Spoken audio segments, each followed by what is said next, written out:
Hello বন্ধুরা, কেমন আছো তোমরা সবাই? আশা করি অনেক অনেক ভালোই আছো। আর তোমাদের ভালোবাসায় আমিও অনেক ভালো আছি, কারণ তোমরা আমাকে যে পরিমাণে ভালোবাসা দিয়েছো এবং সাপোর্ট দিয়েছো তা আমি কোনোদিন ভুলতে পারবো না। তাই তোমাদেরকে মজা দেওয়ার জন্য আবারও একটি নতুন গল্প নিয়ে হাজির হলাম। গল্পটি শোনার মতো, আশা করি তোমাদের দাঁড়িয়ে যাবে এবং তোমরা হাতের কাজ করতে সবাই হেডফোন নিয়ে বসে যাও। যদি আমার গল্প শুনে মজা পাও তাহলে অবশ্যই আমার চ্যানেলটি সাবস্ক্রাইব করবে। তো চলো বন্ধুরা, আমরা কথা না বাড়িয়ে আসল গল্পে চলে যাই। যেসব মহিলাদের সন্তান হতো না, আমার মা তাদের জন্য ওষুধ তৈরি করত। কিন্তু যে ঘরে সে মহিলাদেরকে নিয়ে যেত, সেই ঘরে একমাত্র আমার মা আর তার কাজের মেয়ে ছাড়া আর কেউ যেতে পারত না। কিন্তু আমার যখন বিয়ে হলো তখন কোনো সন্তান হলো না। আমি বললাম, মা আমার জন্য ওষুধ তৈরি করে দাও। মা অনেক কঠিনভাবে বারণ করে দিল। আর একদিন আমি তার কাজের মেয়েকে বললাম আমাকে সাহায্য করতে। সেই দিন কাজের মেয়ে নিজের মুখ লুকিয়ে মায়ের ঘরে গেল। মা তাকে জিজ্ঞাসা করল যে, তুমি মুখ বন্ধ করেছ কেন? সে বলতে থাকলো যে আমার মুখ খারাপ হয়ে গেছে। তারপরের দিন সেই কাজের মেয়ের জায়গায় আমি মায়ের সেই ঘরে গেলাম, আর এরপরে যে ঘটনাটা আমি দেখলাম সেটা দেখে প্রায় আমার মন বেরিয়ে যাওয়ার মতো অবস্থা হলো। আমার মায়ের নাম সোনম। সে তার সময়ে সবথেকে বেশি পড়ালেখা করা মহিলা ছিল, আর গ্রামের মধ্যে প্রথম এমন মেয়ে ছিল যে কিনা ডাক্তার হয়েছিল। কিন্তু তার পড়াশোনা সব হয়নি, কারণ তার বাবা এই দুনিয়া থেকে চলে গিয়েছিল। এরপরে আমার মা সন্তান না হওয়া মহিলাদের চিকিৎসা করতে থাকল। আর এইভাবেই একদিন তার বিয়ে আমার বাবার সাথে হলো, আর তারপরে আমি এই দুনিয়াতে এলাম। আর এখন আমার বিয়ের বয়স হয়েছে। আমার মা ঘরের মধ্যেই মহিলাদের চিকিৎসা করত, আর যে মহিলারই চিকিৎসা করত তার বাড়িতে সন্তান ঠিকভাবেই হতো। মা পড়ালেখা করা মহিলা ছিল। 17 বছর বয়স হয়ে গিয়েছিল, কিন্তু তখনও পর্যন্ত আমি ওই ঘরটা খুলে দেখিনি যে ভিতরে কি আছে। ওখানে শুধুমাত্র আমার মা আর তার কাজের মেয়ে যেতে পারত। তার বয়স আমার মায়ের মতোই ছিল। সে আমার মায়ের সুখ দুঃখের সাথী ছিল। আমার মা বিয়ের আগে থেকেই তাকে জানত, আর এখন তো তারা দুইজনে একে অপরের অনেক প্রিয় বন্ধু হয়ে গিয়েছিল। কিন্তু একটা ঘটনা অন্যরকম ছিল, সেটা হলো যে মাঝে মধ্যেই তার সেই ঘর থেকে আওয়াজ আসত। আওয়াজ শুনে যেন মনে হতো কোনো মহিলার বয়স আমার মায়ের মতোই ছিল। সে আমার মায়ের সুখ দুঃখের সাথী ছিল। আমার মা বিয়ের আগে থেকেই তাকে জানত, আর এখন তো তারা দুইজনে একে অপরের অনেক প্রিয় বন্ধু হয়ে গিয়েছিল।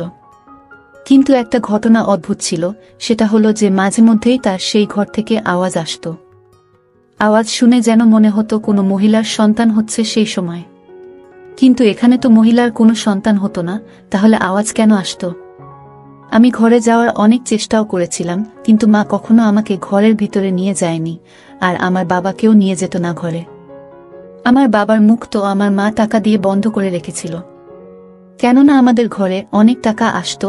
মা একটা পেশেন্টকে দেখত আর কয়েক হাজার টাকা নিত, আর যখন তারা জানতে পারত যে তাদের সমস্যার সমাধান হয়ে গেছে, তখন তারা মিষ্টি, কাপড় সবকিছু নিয়ে আসতো আমাদের জন্য। ঘরে তো প্রতি সপ্তাহে এইরকম জিনিসপত্র আসতে থাকত। মিষ্টি খেয়ে খেয়ে আমার ওজন বেড়ে গিয়েছিল। বাবা বলতো যে ওর বিয়ে দেব কি করে, এত ভারী শরীর হয়ে গেছে, ওকে তো কেউ বিয়ে করবে না। বাবা এই কথাটা মজা করে বলতো। আমারও বিয়ের অনেক ইচ্ছা ছিল। আমি বলতাম যে এটা তো ভালো, আমার বিয়ে করিয়ে দাও, হ্যাঁ আমাকে বিয়ে দিয়ে দাও। ব্যাস, আমার মাথাটা সাথে সাথে বিয়ের দিকে ঘুরে গিয়েছিল। মা একটা ভালো পাত্র দেখে আমার বিয়ে দিয়ে দিল। আমার স্বামী ভালো তো ছিল, কিন্তু আমার মা বাবাকে নিয়ে অনেক মজা করত। অনেক ভালো জীবন পার হচ্ছিল। কখনো কখনো বাবার বাড়িতে আসতাম, তখন বাড়ির সবার সাথে দেখা সাক্ষাৎ হয়ে যেত। আর মায়ের যে কাজের মেয়ে, সে সারা জীবন মায়ের সাথেই পার করে দিল। নিজের 4টে মেয়ের বিয়েও সে এই চাকরির পয়সাতেই দিয়েছিল, আর নিজের বাড়িও বানিয়ে নিয়েছিল। কিন্তু আমি জানি না যে তারা কি এমন চিকিৎসা করত। আমার মা একটা বড় মেশিন কিনে এনেছিল, অনেক দামি মনে হচ্ছিল। এটা মায়ের ঘরের বাইরে পড়েছিল, কেননা ওটাকে ভিতরে নিয়ে যাওয়ার জন্য লোকের প্রয়োজন ছিল। আমি মাকে জিজ্ঞাসা করলাম যে এটা কি। মা বলেছিল যে এটা মেডিকেলের ডাক্তারদের একটা বড় মেশিন। আমি জিজ্ঞাসা করলাম যে তুমি এই মেশিন দিয়ে কি করবে? তুমি তো চিকিৎসা করো, অপারেশন তো করো না। কিন্তু মা বলল যে এই মেশিনটা আমার অনেক দরকার, আর আমাদের কাজটাও আরো ভালোভাবে হতে পারবে এই মেশিনের জন্য।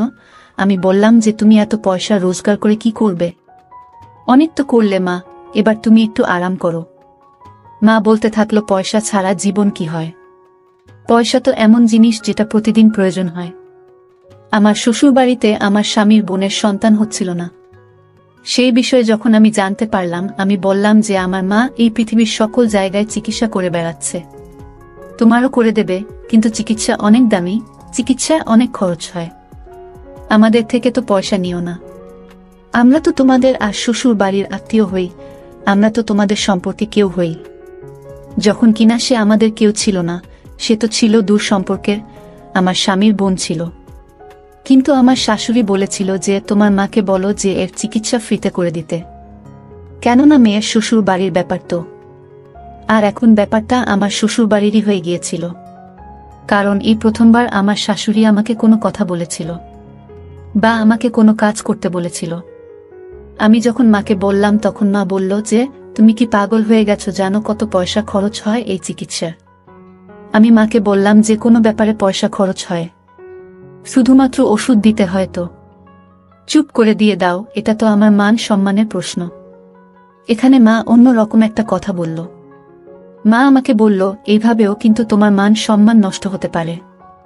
আমি বললাম, তার মানে? কেন খারাপ হবে মান সম্মান? মা বলল, যদি তার চিকিৎসা করি আর তার যদি কোনো লাভ না হয় তখন? আমি বললাম, মা তুমি যার যার এখনো পর্যন্ত চিকিৎসা করেছ তারা প্রত্যেকেই তো লাভ হয়েছে, তাহলে আমার শ্বশুরবাড়ি আত্মীয়র কেন লাভ হবে না? আমি অনেক কষ্ট করে মাকে রাজি করালাম। আমার বাবাও বলল যে মেয়ের শ্বশুরবাড়ির ব্যাপার। আমার মা আমাকে বকল আর এটাও বলল, আর কখনো আমার সাথে এই ব্যাপারে কথা বলতে যেও না।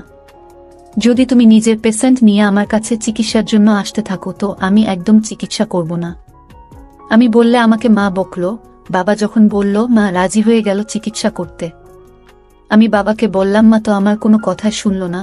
বাবা বলল যে রাত দিন লোকের চিকিৎসা করে করে পাগল হয়ে গেছে, সব সময় ওই ঘরেই ঢুকে থাকে। আমি জিজ্ঞাসা করলাম যে তুমি কি কখনো ওই ঘরে গেছ?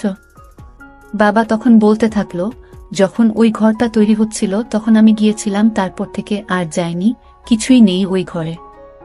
শুধুমাত্র এই ডাক্তারের জিনিসপত্রই আছে, ওখানে একটা টেবিল আছে আর 2-4টা আলমারি আছে। কিন্তু যদি ঘটনাটা এটাই হয় তাহলে মা সেখানে কাউকে যেতে দেয় না কেন? আমার স্বামীর বোনের চিকিৎসা হয়ে গেল। আমি তাকে জিজ্ঞাসা করেছিলাম, তোমাকে কোথায় বসিয়েছিল? আমাকে বলল যে ঘরের ডাইনিং রুমে বসিয়েছিল। আমি বললাম যে তোমাকে ঘরে নিয়ে যায়নি। সে বলল যে না, আমাকে তো কোনো ঘরে নিয়ে যায়নি। 2-4টে টেস্ট করালো আর তারপর চিকিৎসা শুরু করলো। ওষুধ লিখে দিয়ে দিল, বলল যে যদি কপালে থাকে তাহলে সন্তান হবে, না হলে এর কোনো চিকিৎসা নেই। আমি অবাক হয়ে গেলাম। আমার মা পৃথিবীর সবার চিকিৎসা করছে, আর এটা হতেই পারে না। আমার মা এই পৃথিবীর সব জায়গা বলে বেরিয়েছে যে এই চিকিৎসায় এটা হতেই পারে না যে সন্তান হবে না। তবেই তো লোকেরা আসে, লাখ লাখ টাকা খরচা করে। এখন যখন মা পয়সা পাচ্ছে না, তার মানে এই যে পয়সা পায়নি বলে মন থেকে তার চিকিৎসা করেনি। আমার মা তো অনেক লোভী হয়ে গেছে। তারপরে আমি ভাবলাম যে দেখা যাক, হতে পারে যে সন্তান হয়ে যাবে, হতেই পারে। আমার মা আমার স্বামীর বোনের চিকিৎসা করল, কিন্তু তার কোনো লাভই হলো না। সে বলল এমনি নিজের মায়ের সবসময় প্রশংসা করতে। আমি তো কোনো লাভ পেলাম না। কিন্তু তোমার মা অনেক ভালো মানুষ। উনি বলেছেন যে যখন ভগবান চাইবে তখনই সন্তান হবে। আজকাল তো এরকমই অবস্থা, 1 মাস যদি সন্তান হয়েছে তো নানা রকম কথা বলা শুরু করে দেয় লোকেরা। আমিও চিন্তায় পড়ে গেলাম, কেননা বিয়ে হয়েছে আমারও 7 মাস হয়ে গেছে, আর আমার সেই শ্বশুরবাড়ির আত্মীয় আমাকে বলল যে তোমার মা তো তোমার চিকিৎসা করতে পারে বা তুমি তার থেকে পরামর্শ নিতে পারো। উনি বললেন যে দেরি করো না, তোমার আবার আমার মতো অবস্থা না হয়, কেননা তারপরে কিন্তু আর এই বাড়ির লোকেরা তোমাকে আর ক্ষমা করবে না। আমি তো এই বাড়িরই সদস্য, তারপরেও আমার পিছনে কত কথা তারা বলতো। আর তুমি তো পরের বাড়ির মেয়ে, তাহলে তোমাকে নিয়ে না জানি তোমার শাশুড়ি কি কি বলবে, কি কি করবে। আমি এরপর অনেক বেশি চিন্তায় পড়ে গেলাম, কেননা এখনো তো এত দেরি হয়নি এমন কিছু। এখন থেকেই আমার শাশুড়ি অনেক কিছু কথা বলতে থাকলো। সে বলতে থাকলো, এতক্ষণে তো এই বাড়িতে খুশির খবর চলে আসার কথা, ভগবানই ভালো করুক। আমার স্বামীর বোনের তো 4 বছর ধরে চিকিৎসা করালো, কিন্তু কিছুই হলো না। আমার তো মাত্র 7 মাস হয়েছে, দেখা যাক না কি হয়। আমি এদের সবার কথায় আর আচরণে ব্যবহারে অনেক চিন্তায় পড়ে গেলাম। আমি আমার স্বামী আর শাশুড়িকে না বলেই ডাক্তারের কাছে চলে গেলাম আর চেক আপ করালাম। উনি পরীক্ষা করার জন্য বলল আর বলল যে 2 দিনে তুমি রেজাল্ট জেনে যাবে। আমি বললাম যে টেস্টের রিপোর্ট নিতে আমি আসতে পারবো না, আপনি এক কাজ করবেন, আমাকে ফোনে রিপোর্ট পাঠিয়ে দেবেন। উনি বললেন ঠিক আছে, আমার নাম্বার নিয়ে নাও। ডাক্তারটা অনেক ভালো ছিল, বুঝে গিয়েছিল যে আমি বারবার লুকিয়ে লুকিয়ে বেরোতে পারবো না। এই 2 দিন আমি যে কিভাবে পার করেছি শুধুমাত্র আমিই জানি। 2 দিন পরে ডাক্তারের ফোন আসলো আর উনি আমাকে রিপোর্ট বললেন। উনি বললেন আপনার সমস্যা আছে আর আপনি কখনো মা হতে পারবেন না। আমার আপনাকে এটাই বলার যে আপনি কোনো ছোট চিকিৎসা করিয়ে কোনো ওষুধপত্র খেয়ে নিজের শরীর বা নিজের জীবন নষ্ট করবেন না। তার পরিবর্তে আপনি টেস্ট টিউব বেবির মাধ্যমে সন্তান দিতে পারেন। আর টেস্ট টিউব বেবির চিকিৎসা এতটা সহজ না, তাতে অনেক পয়সা খরচ হয়। কিন্তু ডাক্তারের বলার ছিল যে প্রথম তুমি এখন সুন্দরী আর এখন তোমার বিয়ের প্রথম দিক, এখন তো সবে শুরু, তোমার স্বামী রাজি হয়ে যাবে। পরে তোমার স্বামী এটাই ভাববে যে লাখ টাকা খরচ করে এমন চিকিৎসা করিয়ে যেখানে 40% মাত্র ঠিক হয় আর যার কোনো গ্যারান্টিও নেই সেটা করিয়ে কি হবে। এজন্য ছেলেরা লাখ টাকা খরচ করে দ্বিতীয়বার বিয়ে করে নেয় আর প্রত্যেক বছর তারা সন্তান দেয়। আমি অনেক চিন্তায় পড়ে গেলাম, আমি সারা রাত কেঁদেছিলাম। আমার স্বামী জিজ্ঞাসা করলে বলে দিলাম যে কিছু হয়নি। আমি অনেক দুঃখ পেয়েছিলাম, কেননা আমি কখনো ভাবিনি যে আমার সাথে এরকম হবে। তারপরে একদিন আমার গ্রামের একটা মেয়ে আমার কাছে আসলো। সে বলল যে তোমার মায়ের কাছ থেকে চিকিৎসা করিয়েছিলাম, আজ আমার কাছে 2টা সন্তান। আর আমি আজকে অনেক খুশি। আর সে আমাকে ধন্যবাদ জানালো। সে আমার মায়ের প্রশংসা করতে থাকলো আর বলতে থাকলো ভগবান ওনার হাতে জাদু দিয়ে পাঠিয়েছেন, যার চিকিৎসাই করেন সেই ঠিক হয়ে যায়। আমি ওই মহিলার কথায় অনেক খুশি হলাম আর যেন মনে মনে শান্তি পেলাম। সে আমাকে বলল 10 বছর পর্যন্ত আমার কোনো সন্তান হয়নি। তোমার মায়ের কাছে চিকিৎসা করালাম, যখন তখন সন্তান হয়ে গেল। তোমার মা, তুমি তো সবকিছুই জানবে। যখন সে আমাকে এই কথাগুলো বলল তখন আমি অবাক হয়ে গেলাম। আমি জিজ্ঞাসা করলাম যে সবকিছু মানেটা কি। সে বলল যে এটাই যে চিকিৎসা কিভাবে হয়। আমি বললাম যে তুমি জানো, কিন্তু আমি তো জানি না। সে বলল ছাড়ো কথাটা, বাদ দাও। আমার মা 1 মাস পর্যন্ত সবার চিকিৎসা করত। আমি ঠিক করেছিলাম যে আমি আমার স্বামীকে এইসব বলবো না, না আমার শাশুড়িকে বলবো, কারণ এমনিতেই এরা আমাকে তেমন একটা পছন্দ করে না। আমি নিজের মাকেই সবকিছু বলবো, তার থেকেই চিকিৎসা করাবো। এরপরে আমার আর কারোকে বলার কোন দরকার পড়বে না। আমি মায়ের কাছে চলে গেলাম। মা সকাল সকাল অনেক ব্যস্ত ছিল, ওই ঘরেই বসেছিল, বাইরে আসেনি। আর আমার ঘরে যাওয়ার অনুমতি ছিল না। বাবা বাড়ি ছিল না। 4 ঘন্টা মা আমাকে অপেক্ষা করালো। আমি অনেক রেগে গেলাম। এরপরে আমিও তাকে বললাম সমস্যা আছে আমার কিছু। মা জিজ্ঞাসা করলে কি সমস্যা? পয়সার দরকার। আমি বললাম পয়সার দরকার নেই।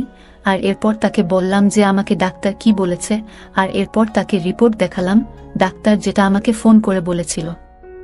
আমার মা বলল যে হ্যাঁ, রিপোর্ট তো এটাই বলছে। এইবার কি করা যায়, এটা তো বড় সমস্যা। আমি বললাম কেন, তোমার জন্য তো এটা কোনো সমস্যা হওয়ার কথা নয়, তুমি আমার চিকিৎসা করো। মা বলল যে এই ধরনের কথা যদি বলেছ তাহলে আমার থেকে খারাপ কেউ হবে না, আমি তোমার চিকিৎসা করব না। মা, এটা তো ব্যাপারটা সেই রকমই হয়ে গেল যে তুমি সব পরিবারকে খাবার দিচ্ছ আর আমি প্লেট দেখে যখন খাবার খাওয়ার জন্য বললাম তখন আমাকে বলছো যে খাবার খেলে পাপ হয়। আমাকে আমার মা এত খারাপ ভাব বকা দিল যেন মনে হলো যে সে কোনো দিনও আমার চিকিৎসা করবে না। আমি জিজ্ঞাসা করলাম কেন করবে না চিকিৎসা? বাবা এসে গিয়েছিল ওখানে। আমি কান্নাকাটি করছিলাম। বাবাও দেখে নীল যে এতদিন পরে মেয়ে ঘরে এসেছে, তার উপরে আবার কান্নাকাটি করছে, সে চিন্তায় আছে। বাবা আমাকে সবসময় অনেক ভালোবাসতো। সে আমাকে বলল যে কেন কাঁদছো তুমি? তখন মা বলল যে বিনা কারণে ও কিছু চাইছে। মা এই কথাটা বাবাকে বলল না যে আমি কখনো মা হতে পারবো না, আর আমি আমার চিকিৎসার জন্য বললাম। কিন্তু মা আমার চিকিৎসা করতে চাইছে না।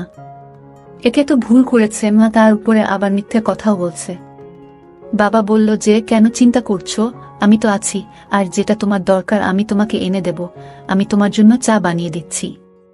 বাবা সেখান থেকে চলে গেল। মা বলল যে যেটাই হচ্ছে সেটা ভগবানের উপর ছেড়ে দাও, আর খবরদার যদি এখানে চিকিৎসার কথা আবার তুমি বলেছ, আমি তোমার চিকিৎসা কখনো করব না, আর এই কথাটা নিজের মাথার মধ্যে ঢুকিয়ে নাও।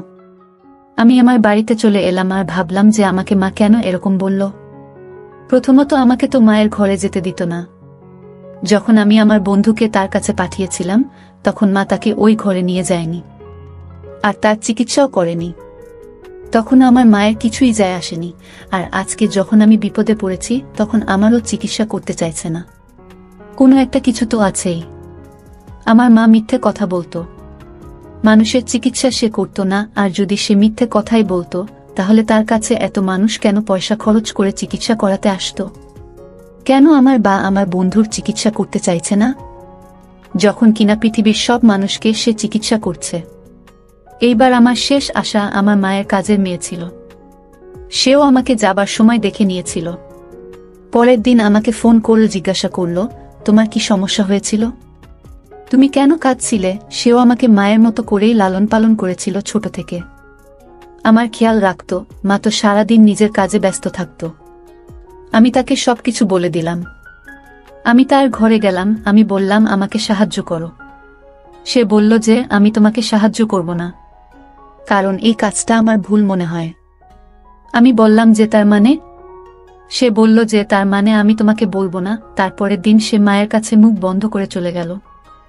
সে মা জিজ্ঞাসা করল, তুমি মুখ বেঁধে এসেছ কেন? তখন সে মিথ্যা কথা বলল যে তার মুখ নষ্ট হয়ে গেছে, এজন্য সে মুখ বেঁধে এসেছে। অদ্ভুত একটা দাগ হয়ে গেছে, আর মুখে ওষুধও দিয়েছে। মা কাজে ব্যস্ত হয়ে গিয়েছিল। এরপরে সে আর দ্বিতীয়বার এক কথা জিজ্ঞাসা করেনি। আমাকে কাজের মেয়েটা বলল, কাল তুমি মুখ বেঁধে দিয়ে যাবে। আমি মুখ বাঁধার কারণ প্রথমেই বলে দিয়েছি, এজন্য তোমাকে সে কিছুই জিজ্ঞাসা করবে না। আমি বললাম যে আমার অনেক ভয় হচ্ছে, কিন্তু সে আমাকে সবকিছু বলল, তোমাকে এই করতে হবে, আর তোমাকে গিয়ে দাঁড়িয়ে থাকতে হবে। কোনো প্রশ্ন জিজ্ঞাসা করলে মাথা নাড়িয়ে জবাব দিয়ে দিও। কাল এমনিতেও সেই রকম কাজ কিছু নেই, একটাই রোগী আছে, তারই অ্যাপয়েন্টমেন্ট আছে, তো তুমি নিজেই সব জানতে পেরে যাবে। তুমি সবকিছু প্রশ্নের উত্তর পেয়ে যাবে। আর তোমার মা যখন সবকিছু জানতে পেরে যাবে তাকে বলে দিও যে আমি সারা জীবনের জন্য এই কাজ ছেড়ে চলে যাচ্ছি, আর আমার এই কাজ করার কোনো প্রয়োজন নেই। এই কাজে অনেক পয়সা রোজগার করা যায়, কিন্তু অনেক সমস্যা হয়। আমি মুখ বেঁধে পরের দিন চলে গেলাম। মা কোনো কথা জিজ্ঞাসা করল না। ঘরটার ভেতর থেকে দেখলাম সব অপারেশন থিয়েটারের মতো পরিবেশ ছিল। বড় বড় মেশিন পড়েছিল। যখন কিনা বাবা বলেছিল যে একটা বিছানা আর কয়েকটা আলমারি আছে ওখানে। একটা মহিলা আসলো, সে বলল যে তার আমার সাথে দরকার আছে। মা বলল, তুমি ওর রিপোর্টটা দেখে নাও। আমি যখন তার রিপোর্ট পড়লাম তখন ওই একটা কথাই লেখা ছিল যে সে কখনো মা হতে পারবে না, আর তাকেও বলা হয়েছিল যে সে যেন টেস্ট টিউব বেবির মাধ্যমে সন্তান নেই। এইসব কথাই লেখা ছিল। তাহলে কি মা এইসব কাজ করত? কিন্তু কিভাবে করে মা? মা তো ডাক্তার না। মা সেই মহিলাকে জিজ্ঞাসা করল, তুমি কি নিজের ইচ্ছায় এইসব করতে চাও? সে বলল, আমি আর ঘরে কারোর কথা শুনতে পারবো না, কারোর অপমান শুনতে পারবো না। আমি জানি যে এই সন্তানটা আমার স্বামীর নয়, অন্য কোনো লোকের। কারণ আমি যখন মা হয়ে যাব, যখন সন্তান হয়ে যাবে, সবাই এটাই ভাববে যে এটা আমার স্বামীর সন্তান। আমি যে সন্তান হয় না, এটা শুনে শুনে আমি পাগল হয়ে গেছি। আমি নিজের মুখে হাত দিলাম ভয়ে। এর মানে মা টেস্ট টিউব বেবির কাজ করে। তার মানে এই চিকিৎসা চলতো এতদিন ধরে, ওই সন্তানগুলো তাদের স্বামীর নয়, অন্য কোনো লোকের। এজন্যই মা এত বড় বড় দামি দামি মেশিন এনেছিল। আর অবাক হওয়ার মতো ব্যাপার হলো, মহিলারা নিজেরা নিজেরা এই কাজের জন্য রাজিও হয়ে যেত। এই গ্রামটা একটা ছোট গ্রাম। এখানকার গ্রামের লোকেদের মধ্যে এত বুদ্ধি কোথায়? এজন্যই তারা রাজি হয়ে যায়। অথবা সন্তান না হওয়াটা, এই কথাটা শোনার ভয়ে, বা যে মহিলাদের সন্তান হয় না এর জন্য তাদের উপর যে কাজ করা হয়, যে কথা শোনানো হয়, তাই তারা এই কাজ করতে রাজি হয়ে যায়। তখন সেই মহিলা চলে গেল। আমি নিজের মুখ খুললাম, আর আমার মা অবাক হয়ে উঠল, আর বিরক্ত হয়ে গেল, রেগে গেল। এই জন্যই আমার মা আমার চিকিৎসা করতে চাইছিল না। কেননা সে চাইতো না যে আমি আমার স্বামীর ছাড়া অন্য কারোর সন্তানকে এই পৃথিবীতে নিয়ে আসি, যাকে আমি জানি না পর্যন্ত। মা যেটা করেছিল সেটা ভুল ছিল। আমি তাকে অনেক কথা শোনালাম। আমি বললাম, তুমি অনেক ভুল করছো, তুমি মানুষকে কষ্ট দিচ্ছ, তারা সারা জীবন কষ্টে থাকছে। মা বলল, আমি যেটা করছি এটাকে ভুল ভেবো না, কেননা এরা সন্তান, আর এই সন্তানগুলোর এই দুনিয়ায় আসার অধিকার আছে। আমি যদি ভুল কাজ দিয়ে কোনো মহিলার জীবনে খুশি আনছি, লোকেরা তাকে সন্তান না হওয়া মহিলা বলা বন্ধ করে দিচ্ছে, এর থেকে ভালো কথা আর কি হতে পারে? সাধারণ মানুষ আজও টেস্ট টিউব বেবির বিরুদ্ধে, কেননা তারা ভাবে যে এটা পরের সন্তান। হ্যাঁ, এটা পরের, কিন্তু আমি মহিলাদের বলে দিই সবটা, আমার কাছে আর কোনো রাস্তা থাকে না। আমি বলে দেই যে আমি তার শরীরে যে সন্তান দিতে চলেছি সেটা তার স্বামীর নয়, বরং অন্য কারোর সন্তান, অন্য কারোর ছোট্ট প্রাণ। আমি মহিলাদের বলে দিই যে আমার কাছে আর কোনো রাস্তা নেই, তারা এই দুনিয়ায় আসতে চায়, আর এই কাজগুলো আমি মহিলাদের থেকে লুকিয়ে করি না। এরা আমার সাথে যোগাযোগ করে, সেজন্যই তো তারা এত টাকা দিয়ে যায়, আর আমি এই সব তোমার সাথে করতে পারবো না। আমি নিজের মাকে বললাম, আমি জানি না তুমি ঠিক করছো না ভুল করছো, কিন্তু তোমার কাজের মেয়ে আমাকে দিয়ে তোমার কাছে এই কথাটা বলে পাঠিয়েছে যে তোমার সাথে আর এই কাজ করবে না। সে সারা জীবনের জন্য এই কাজ থেকে ছেড়ে সে চলে গেছে। আমি জানি না আমার মা ঠিক করছিল না ভুল করছিল, শুধুমাত্র আমি সেইখান থেকে ফিরে এসেছিলাম শ্বশুরবাড়িতে। আমার কেমন একটা মনে হচ্ছে, সাধারণ মানুষের সামনেই মা নিজের প্রাণের ঝুঁকি নিয়ে এই কাজ করছিল, আর কাল যদি কেউ জানতে পারত তাহলে সে এত রেগে যেত যে সে প্রতিশোধ নিতেই। আর তারপরে কি করত মা? কিন্তু মা 1 বছর পরে সেই কাজটা ছেড়ে দিয়েছিল। মনে হয় তার কাজের মেয়ে চলে যাওয়ার পরে একা একা সে সেই কাজ করতে পারছিল না, সেজন্য সেই ব্যাপারটাকে ছেড়ে দিয়েছিল। যে কাজ সে ছেড়ে দিয়েছিল, আমি এই কথাটা কাউকে বলিনি, এমনকি বাবাকেও না। আমি আমার স্বামীকে বলে দিয়েছিলাম যে আমি কখনো মা হতে পারবো না। সেটা শুনে সে চুপ হয়ে গিয়েছিল। সে বলল, ঠিক আছে, যা হবে দেখা যাবে। এরপর 4 বছর হয়ে গিয়েছিল, আমার এখনো সন্তান হয়নি। কিন্তু আমি ভগবানের কাছে, ঈশ্বরের কাছে প্রার্থনা করি, কারণ ঈশ্বরের কাছে প্রার্থনা করলে তা কখনো ফেরত আসে না। ঈশ্বর কাউকে ফিরিয়ে দেয় না। একদিন না একদিন তিনি আমার কথা নিশ্চয়ই শুনবেন। উনার আশীর্বাদে আমি একদিন ঠিক মা হব। আপনারা সবাই আমার জন্য প্রার্থনা করবেন। বন্ধুরা, আজকের ভিডিওটা এখানেই শেষ করলাম। অনেক কষ্ট করে ভিডিওটি আপনাদের জন্য বানিয়েছি। যদি ভিডিওটি আপনাদের ভালো লেগে থাকে তাহলে একটা লাইক করবেন এবং চ্যানেলটি অবশ্যই সাবস্ক্রাইব করবেন। এই আশা ব্যক্ত রেখে আপনাদের কাছ থেকে বিদায় নিচ্ছি আমি। দেখা হবে আগামীকালের নতুন কোনো ভিডিওতে। সে পর্যন্ত সবাই ভালো থাকুন, সুস্থ থাকুন। ধন্যবাদ।